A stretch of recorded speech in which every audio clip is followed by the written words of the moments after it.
चार चार लाइनों में कुछ बातें कहने की कोशिश कर रहा हूँ, ध्यान दीजिएगा। बचपन में सिखाते हैं यही धाम सत्य है। भगवान कृष्ण बोल रहे हैं। भगवान कृष्ण बोल रहे हैं, गाँव में नंदलाल बनकर, गाँव में नंदलाल बनकर मैं तुमको हंसाता रहूँगा। गाँव में नंदलाल बनकर मैं तुमको हंसाता रहूँगा। शहर में आकर फिर महाभारत रचाता रहूँगा। जब तक तुम तृष्णाओं से मुक्ति न पालोगे, जब तक तुम तृष्णाओं से मुक्ति न पालोगे, यूं ही संसार सागर में तुम्हें भटकाता रहूँगा। यूं ही संसार सागर में तुम्हें भटकाता रहूँगा।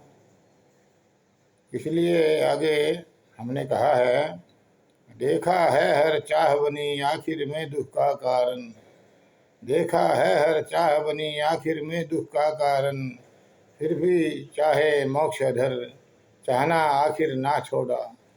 चाह कितनी भी श्रेष्ठ हो, आखिर चाह तो चाह ही है ना।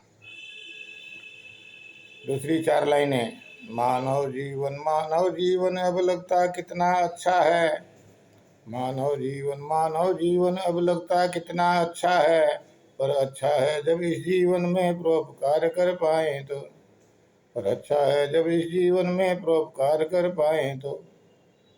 पर अच्छा है जब इस जीवन में परोपकार कर पाएं तो। बचपन में सिखाते हैं यही धाम सत्य है। बचपन में सिखाते हैं यही धाम सत्य है। यौवन में स्वयं लगे अर्थ काम सत्य है। यौवन में स्वयं लगे अर्थ काम सत्य है।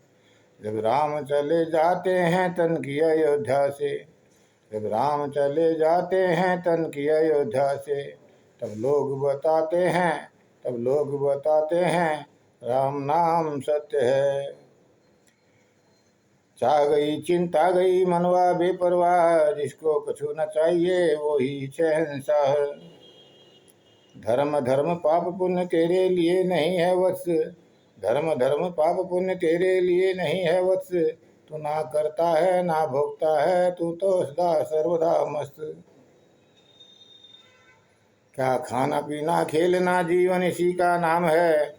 क्या यही इंसान का दुनिया में बाकी काम है। क्या यही इंसान का दुनिया में बाकी काम है। लक्ष्य जिसकी जिंदगी का आज निर्धारित नहीं, लक्ष्य जिसकी जिंदगी का आज निर्धारित नहीं। नर नहीं पशु है निरा उस पर विधाता वाम है। नर नहीं पशु है निरा उस पर विधाता वाम है।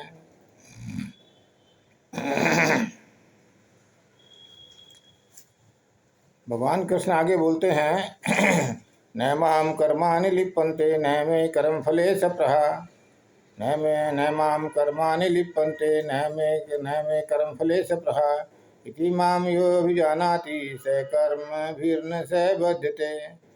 मैं कर्मों से लिप्त नहीं होता और कर्मों में मेरी कर्म फल पाने में मेरी कोई रुचि नहीं है। इस तरह जो मुझे अच्छे से जान लेते हैं वो भी कर्म या कर्म फल से बंधते नहीं है। आगे फिर कहते हैं, कर्मण्येवाधिकारस्ते मा फलेषु कदाचन मा कर्म फल हेतुर्भुर्माति संगो अस्तु कर्मणि। कर्म करना ही तुम्हारे अधिकार में है, कर्म फल प्राप्त करना तुम्हारे अधिकार में नहीं। कर्म फल के गले पड़कर तुम कभी रोना नहीं, क्योंकि कर्म ना करना भी तुम्हारे अधिकार में नहीं। परंतु हे केशव, संसार में सभी लोग तो कर्म फल की आशा के साथ ही कर्म करते हैं। कोई आपके जैसा ही होगा जो कर्म फल की आशा ना करता हो। जो कर्म फल की आशा ना करता है और कर्म करता है वह भगवान बन जाता है। लेकिन साधारण लोगों के लिए, साधारण घर गृहस्थी वाले लोगों के लिए ये बस की बात नहीं है। उन्होंने तो धन कमाना है, बच्चों को पढ़ाना है, लिखाना है, शादी करनी है। कर्म फल की आशा के बगैर कर्म कैसे कर सकते हैं। आपने तो हे केशव कर्म करने और कर्म फल भोगने की प्रक्रिया को पूरी तरह से ही परिवर्तित करके रख दिया है। अब तुम्हारे स्वर्ग नरक का क्या होगा। आगे आप कहते हैं, जलती हुई अग्नि ईंधन को भस्म कर देती है, ऐसे जैसे ज्ञान की अग्नि कर्म और कर्म फलों को भस्म कर देती है, वैसे फिर वही बात मनुष्यों के कर्म फल भुगतने की प्रक्रिया पर कुठाराघात है।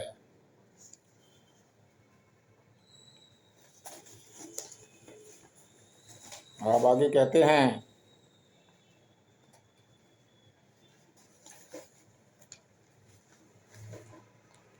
अगर तू सभी पापियों से में भी बढ़कर पापी है, अगर तू सब पापियों से भी बढ़कर पापी है, तो भी ज्ञान रूपी नौका के द्वारा निसंदेह संपूर्ण पाप समुद्र से तो अच्छी तरह से तैर जाएगा। अपि चेदसि पापेभ्य सर्वेभ्य पाप कृतम सर्वम ज्ञान पलव नैव वर्जिनम संतरिष्यसि। ज्ञान से जब आदमी पापों से मुक्त हो जाता है, तो फिर तुम्हारे स्वर्ग नरक का क्या होगा केशव।